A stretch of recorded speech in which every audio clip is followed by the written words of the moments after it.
Hello everyone, today we will start from question number 11 of exercise 9.1.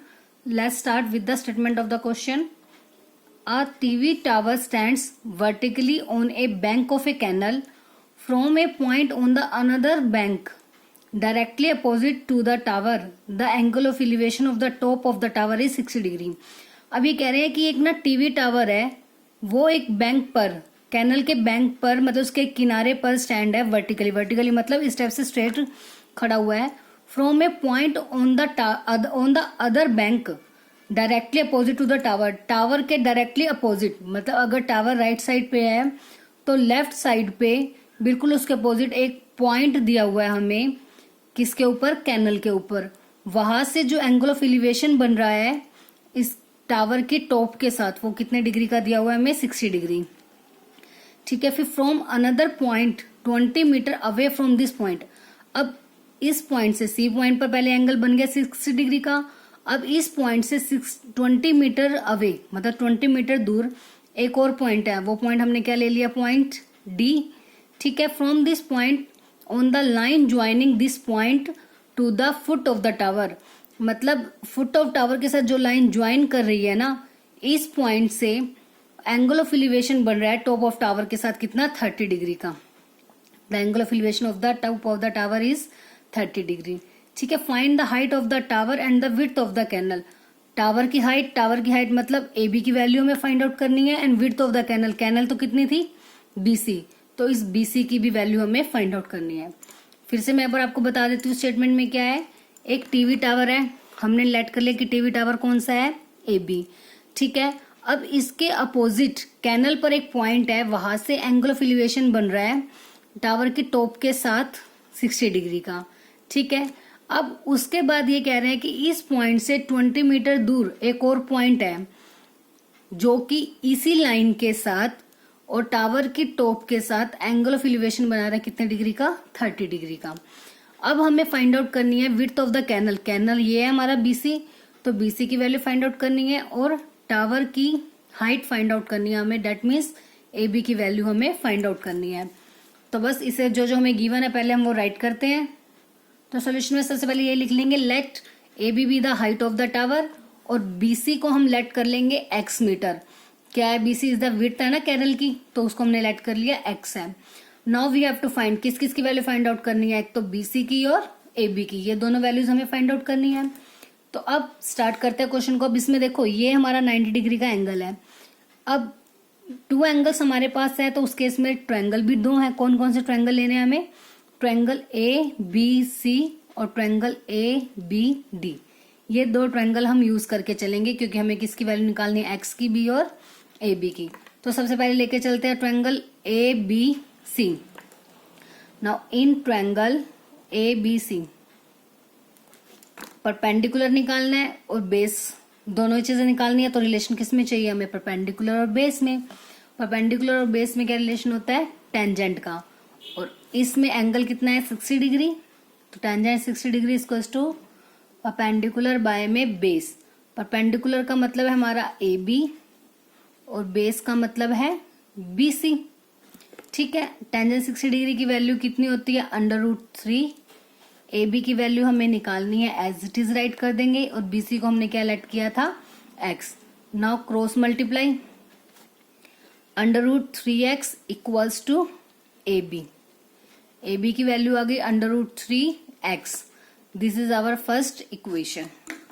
अब ऐसे ही कौन सा दूसरा ट्रायंगल लेके चलते हैं? ट्रायंगल AB और D. In triangle ABD same perpendicular और बेस में रिलेशन लेना है, तो क्या यूज करेंगे? टेंजेंट. और एंगल क्या है इस ट्रायंगल का? 30 डिग्री. परपेंडिकुलर बाय में बेस. परपेंडिकुलर सेम है इसमें भी, क्या है? AB. और बेस है इसमें कंप्लीट BD. AB बाय में BD. टेंजेंट 30 डिग्री की वैल्यू होती है 1/√3. AB की वैल्यू हमें निकालनी है और BD की वैल्यू क्या है? कंप्लीट वैल्यू मतलब 20 प्लस x, क्योंकि DC की वैल्यू है 20 और उसके बाद BC को हमने क्या लेट किया था? x. तो BD कंप्लीट वैल्यू हो जाएगी इन दोनों का टोटल. That means 20 plus x. Now cross multiply on both side. √3AB which is equals to 20 plus x. अब फ्रॉम इक्वेशन 1 ए बी की वैल्यू क्या आई थी, √3x, तो √3 as it is √3x equals to 20 plus x. From equation 1 A B की value थी √3x और यही हमने इसके प्लेस पर रिप्लेस कर दी। अब √3 इंटू √3 का स्क्वायर हो जाएगा और √3 का स्क्वायर मतलब 3x equals to 20 plus x. अब x वालों को एक साथ कर लेते हैं, 3x minus x which is equals to 20, तो 2x की वैल्यू आ गई 20, x 2 मल्टीप्लाई में इधर आके डिवाइड 10, x की वैल्यू आ गई मतलब BC की value which is the width of the canal. So therefore width of canal जो कि हमारी क्या थी BC कितनी आ गई 10 मीटर। उसके बाद हमें क्या निकालनी है, height of the tower. So height of tower वो क्या थी हमारी AB और फर्स्ट इक्वेशन में AB की वैल्यू है √3x, तो 10 वैल्यू आई है हमारी x की, तो √3 की 10 से मल्टीप्लाई करेंगे तो कितना आएगा 10√3 मीटर। तो बस विड्थ ऑफ द कैनल आ गई हमारी 10 मीटर और हाइट ऑफ द टावर आ गई 10√3 मीटर। बस देखो अब तक के जितने भी क्वेश्चन किए उसमें यही सेम था कि दो अगर हमारे पास ट्रायंगल्स बन रहे हैं तो उस केस में हमारे पास दो एंगल होंगे। बस हमने दोनों को यूज करके, और अब तक के हम भी क्वेश्चन में हमारा ऑलमोस्ट में परपेंडिकुलर और बेस यूज हो रहा है, बिकॉज देखो दोनों ट्रायंगल में जो कॉमन चीज आती है वो यही होती है, एक तो परपेंडिकुलर या फिर बेस वाली वैल्यू। हाइपोटेन्यूज हर बार आपकी अलग है, ठीक है, तो इसलिए जो वैल्यूज कॉमन होती है दोनों में हम उन्हीं को लेके चलते हैं ताकि दोनों में जो भी वैल्यूज हमें फाइंड आउट करनी हो हम इजीली उसकी हेल्प से फाइंड आउट कर सकें। Now next question number 12, from the top of a 7 metre high building the angle of elevation of the top of a cable tower is 60 degree. कह रहे हैं कि top of the 7 metre high building, एक 7 metre high building है, हमने एक building ले ली CD जिसकी हाइट कितनी ले ली 7 metre, that means this is the building, ठीक है। अब इन्होंने बोला है कि the angle of elevation of the top of the cable tower is 60 degree. एक बिल्डिंग थी और एक हमारे पास क्या है, केबल टावर। अब इन्होंने ये बोला है कि जो 7 मीटर हाई बिल्डिंग है ना, इसके टॉप मतलब D, इसके टॉप से केबल टावर की टॉप के साथ angle of elevation, this is the cable tower and this is a building, ठीक है। बिल्डिंग के टॉप से टावर की टॉप के साथ एंगल ऑफ एलिवेशन मतलब नीचे से ऊपर की ओर एंगल ऑफ एलिवेशन कितना है 60 डिग्री। हो गई फर्स्ट लाइन कंप्लीट। नेक्स्ट कह रहे हैं एंगल ऑफ डिप्रेशन। अब आ गया एंगल ऑफ डिप्रेशन। अब तक के सभी क्वेश्चन हमारे थे एलिवेशन पर बेस्ड, अब आ गया एंगल ऑफ डिप्रेशन। और एंगल ऑफ डिप्रेशन मतलब जो एंगल ऊपर से नीचे की ओर बनते हैं, ठीक है। Angle of depression of its foot is 45 degree, मतलब बिल्डिंग से की टॉप से उसकी टॉप के साथ तो 60 का एंगल बन रहा है और बिल्डिंग के टॉप से टावर के फुट के साथ, this is the foot of the tower, tower की फुट के साथ जो डिप्रेशन का एंगल बन रहा है 45 डिग्री। अब डिप्रेशन का एंगल हमें पता है कि कैसे बनता है, डिप्रेशन का एंगल ऊपर से नीचे की ओर बनता है, तो इसके लिए भी हमें एक बेस की जरूरत होती है। तो ये हमारी जब हॉरिजॉन्टल लाइन होती है, तो जब भी डिप्रेशन का एंगल बनाना होता है तो हमें क्या चाहिए होता है, हॉरिजॉन्टल बेस, ठीक है। ये हॉरिजॉन्टल लेवल लेके चलते हैं हम, ये हॉरिजॉन्टल लेवल बिल्कुल बेस के पैरेलल लेके चलते हैं हम। जो हमारी हॉरिजॉन्टल लाइन होती है इसके बिल्कुल पैरेलल हम हॉरिजॉन्टल लेवल लेते हैं। ये मैंने आपको इंट्रोडक्शन वाले पार्ट में समझाया भी था, ठीक है। तो डिप्रेशन का एंगल जब भी बनाना होगा ऊपर से नीचे, तो ऊपर हमें एक बेस बनाना पड़ता है जिसे हम हॉरिजॉन्टल लेवल कहते हैं। वो बिल्कुल पैरेलल होता है किसके, BC के, जो हमारा बेस होगा, ठीक है। तो ऐसे ऊपर से नीचे की ओर बन रहा है एंगल 45 डिग्री का। अब इसमें एक चीज और ध्यान रखने वाली है, मैंने अभी आपको कहा ना कि ये इसके पैरेलल होता है। जब ये दो लाइन पैरेलल है देन BD लाइन कैसी लाइन होगी, ट्रांसवर्सल लाइन। ट्रांसवर्सल लाइन यही होती है ना कि देखो जो भी हम दो कोई पैरेलल लाइंस बनाते थे उनको कट करने वाली जो लाइन होती थी उसको हम क्या बोलते थे, ट्रांसवर्सल लाइन। तो यहाँ पे यही केस है, ये दो पैरेलल लाइन है और इन्हें कट करने वाली लाइन को हम क्या बोलेंगे, ट्रांसवर्सल लाइन। तो जैसे ये ट्रांसवर्सल लाइन हो गई तो ये दोनों अल्टरनेट एंगल्स हो गए, और अल्टरनेट एंगल्स हमेशा कैसे होते हैं, इक्वल। तो इसलिए 45 ये एंगल है तो ये भी कितना हो जाएगा, 45। ये मैंने ऐसा इसलिए लिया क्योंकि देखो एंगल ऑफ डिप्रेशन हमें गिवन जब भी होगा ना तो हम उससे डायरेक्ट वैल्यू नहीं निकाल सकते, हमें हमेशा एंगल बेस में ही लेके आना होता है। बस उसका एक यही रूल दिखाना होता है हमें कि ये पैरेलल लाइंस होती हैं तो ये ट्रांसवर्सल हो जाएगी और ये अल्टरनेट एंगल से आपस में कैसे हो जाएंगे, इक्वल। तो अब आपका क्वेश्चन बिल्कुल सेम जैसे एंगल ऑफ एलिवेशन के क्वेश्चन थे सेम वैसा कन्वर्ट हो गया। अब इससे कंफ्यूजन होने की हमें जरूरत नहीं है, ठीक है। मैं एक बार फिर से आपको स्टेटमेंट समझा देती हूँ क्या है।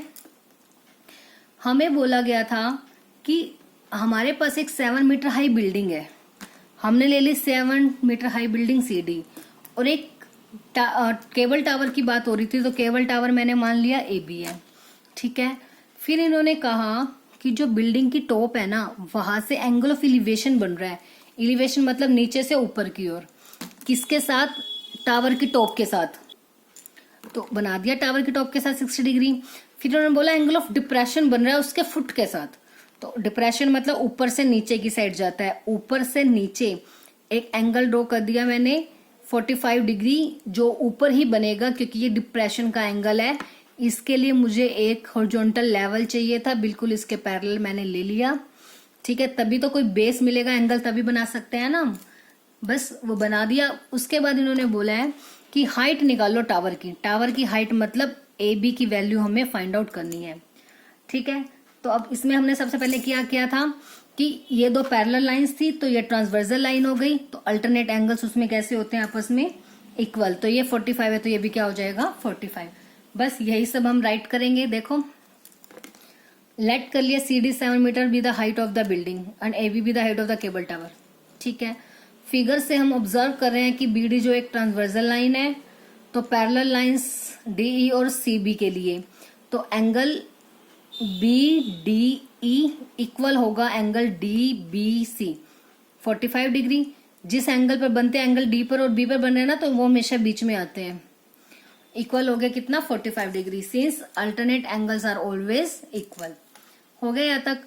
अब हमें वैल्यू निकालनी है किसकी, AB की। अब ट्रायंगल कौन कौन से बन रहे हैं हमारे पास, DCB और ADE, ये दो ट्रायंगल बन रहे हैं। एक चीज और देखो ध्यान से, ये लाइंस पैरेलल है और ये देखो ये वाली हाइट बिल्कुल इक्वल होगी यहाँ तक, मतलब जो BE हाइट है वो DC के इक्वल होगी, मतलब यहाँ तक की हाइट ये कितनी हो जाएगी, 7 मीटर।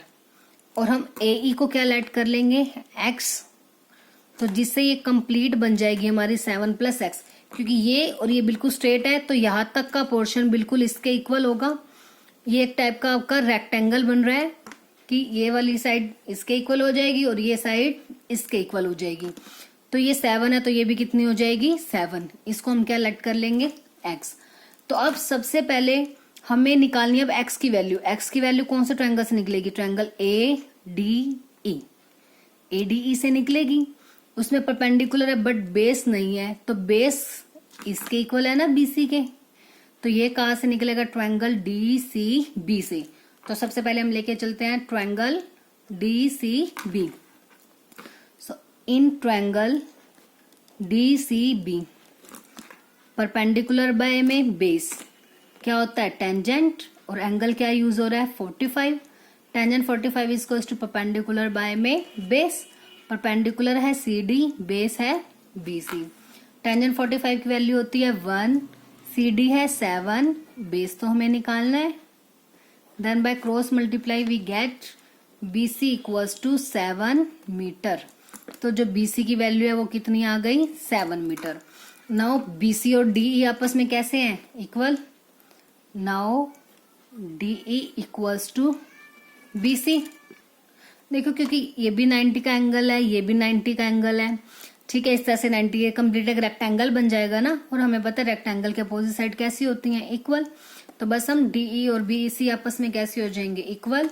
सो देयरफॉर जो DE की वैल्यू है वो भी कितनी आ गई, 7 मीटर। एंड लेट कर लेते हैं किसको, AE को x मीटर, चाहे AE को AE भी रहने दे सकते हो आप, आपकी मर्जी है, x मेंशन करो या नहीं करो आपकी चॉइस है। AE को मैंने क्या लेट कर लिया, x मीटर। अब लेके चलते हैं ट्रायंगल ADE।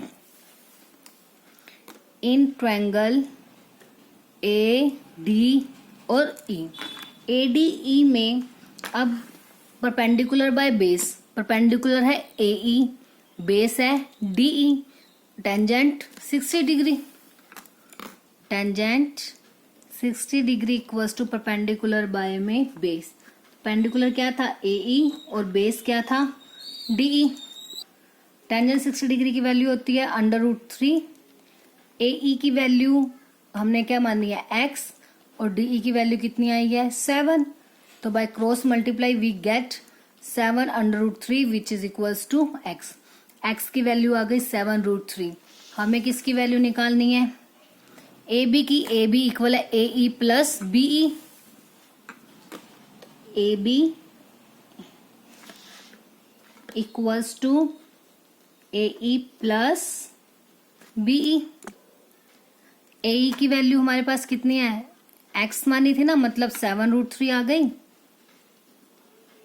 और BE की वैल्यू है 7, क्योंकि जो BE है वो किसके इक्वल थी, CD के equal, because BE equals to CD which is equals to 7 centimetre. तो बस अब इसमें क्या करेंगे, 7 कॉमन ले लेंगे, क्या बच गया, √3 plus 1 metre. This is the height of the tower. Now next question number 13. As observed from the top of a 75-meter high lighthouse from the sea level, the angle of depression of two ships are 30 and 45 degree. अब ये कह रहे हैं कि observe करने पर कि from the top of a 75 metre high lighthouse, एक लाइट हाउस है जिसकी हाइट कितनी है, 75 मीटर। लाइट कर लिया हमने, वो AB लाइट हाउस है जिसकी हाइट कितनी है, 75 metre above the sea level. तो इसको हमने मान लिया कि this is the sea level, ठीक है। इससे 75 मीटर हाई एक लाइट हाउस है, इसकी टॉप से ऑब्जर्व करने पर हमें दिख रहे हैं कि दो शिप्स आ रही हैं, दो शिप्स आ रही है एक के बाद दूसरी, वन आफ्टर द अनदर, जो एंगल ऑफ डिप्रेशन बना रही है। देखो, from the sea level the angle of depression of two ships are 30 and 45। तो 30 और 45 डिप्रेशन के एंगल है, मतलब अपर से डाउन बनेंगे ना, तो ऊपर से नीचे की ओर ये बन रहा है 30 और एक ये क्या हो जाएगा 45 डिग्री का angle on the same side of the lighthouse, एक ही साइड पे। मतलब ऐसा नहीं है कि एक लेफ्ट साइड पे बनाया तो दूसरा राइट, दोनों सेम साइड पे, या तो दोनों लेफ्ट साइड पे बनाओगे आप या फिर दोनों राइट साइड पे। Find the distance between the two ships, दोनों शिप्स के बीच का डिस्टेंस हमें फाइंड आउट करना है, ठीक है। तो सबसे पहले हमने ले लिया AB लाइट हाउस है।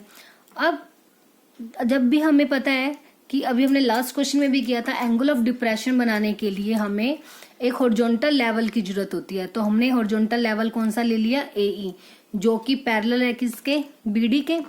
This is known as the horizontal level.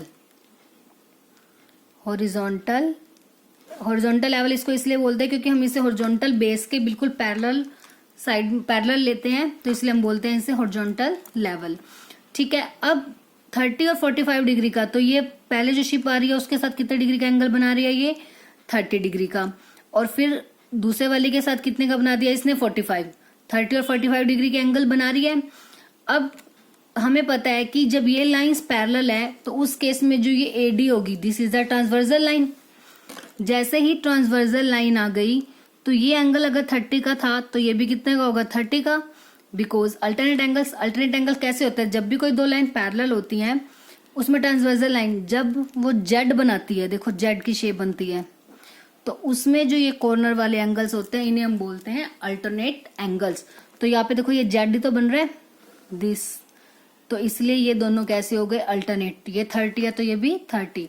Same ऐसे ही AC, this is also a transversal line, तो इसके साथ जो एंगल बन रहा है ये 45, तो इस जेड के साथ कौन सा एंगल यहाँ बन रहा है जेड पे, 40 ये वाला, तो ये भी कितना हो गया 45। ध्यान रखना डिप्रेशन का जब भी एंगल होगा पहले आपको ऊपर मेंशन करना जरूरी है, उसके बाद वो पैरेलल लाइन के कंसेप्ट से हम नीचे एंगल्स ले लेते हैं, उसके बाद हमारे एंगल बिल्कुल, उसके बाद सेम हमारा क्वेश्चन बन जाता है एलिवेशन के जैसा। बट डिप्रेशन में एंगल हमेशा ऊपर से नीचे की ओर बनते हैं, तो यहाँ पे मस्ट है दिखाना कि एंगल्स हमारे यहाँ बन रहे हैं।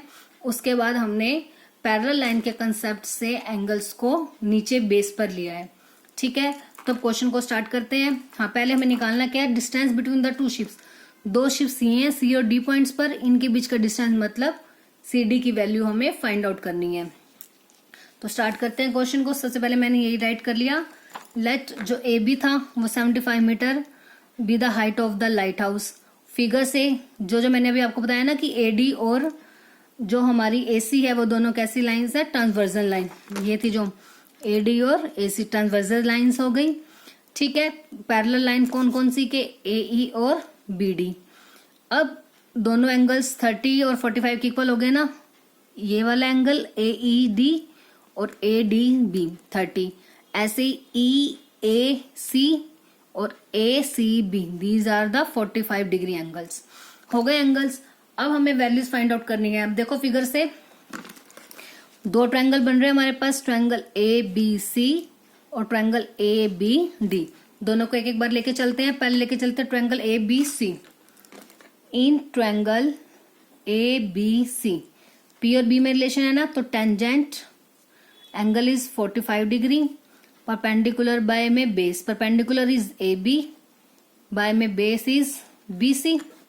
तो टेंजेंट 45 की वैल्यू 1 हो गई, परपेंडिकुलर की ए बी की वैल्यू है 75 और बी सी हमें निकालना है, तो ऐसे छोड़ दिया बी सी को। ना क्रॉस मल्टीप्लाई, तो क्या हो जाएगा, B C equals to 75 metre, because जो हमारी मेजरमेंट की यूनिट है वो कितनी हो, क्या है, मीटर। तो बी सी की वैल्यू आ गई 75 मीटर। अब वैल्यू फाइंड आउट करनी है हमें सी डी की। अब जो सेकंड ट्रायंगल है वो क्या है हमारे पास, ए बी डी। तो अब लेके चलते हैं in triangle A B D. इसमें भी परपेंडिकुलर बेस में रिलेशन है, so tangent now angle is 30 degree, perpendicular by base, perpendicular is A B, by में बेस इज बी डी। ठीक है, टेंजेंट 30 डिग्री की वैल्यू होती है 1/√3, ए बी की वैल्यू है 75, बी डी किससे मिलके बना हुआ है, B C plus C D. ठीक है, दो वैल्यूज का टोटल है ना ये, B C plus C D. अब 1/√3 इक्वल है 75 बाय में बी सी की वैल्यू कितनी आई थी हमारे पास, 75 plus C D. This is equation number 1। So from 1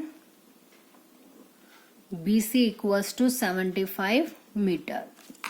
ठीक है, तो बस अब इनकी हम कर देते हैं cross multiply, 75 plus C D which is equals to 75/√3, इसकी इसके साथ मल्टीप्लाई और इसकी 1 के साथ। अब हमें सी डी की वैल्यू निकालनी है, 75√3 एज प्लस का 75 है, इधर आके क्या हो जाएगा, माइनस का 75।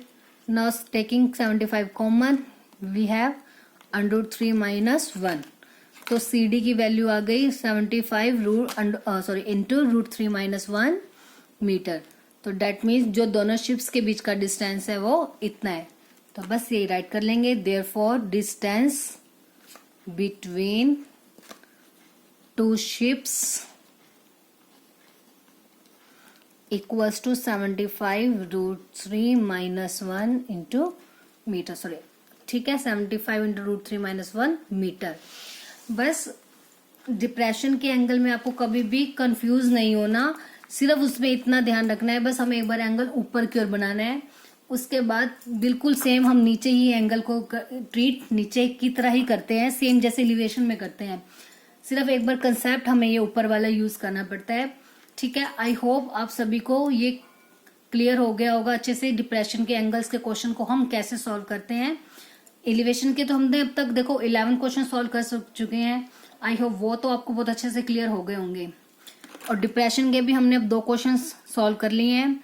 बस कोई भी क्वेश्चन डिप्रेशन का आ जाए सेम इसी तरह से हमने करना है, डिप्रेशन का बना के बाद में उसको अल्टरनेट एंगल से हम उसे बेस पर बना देंगे, सेम क्वेश्चन जैसे एलिवेशन का करते थे, बस उसके बाद उसे वैसे ही करना है। ठीक है, तो डिप्रेशन के एंगल को देख के डरने की जरूरत नहीं है, सिंपली अपने क्वेश्चन को आपने सॉल्व करना है जैसे आपने अब तक के एलिवेशन के क्वेश्चंस को सॉल्व किया था।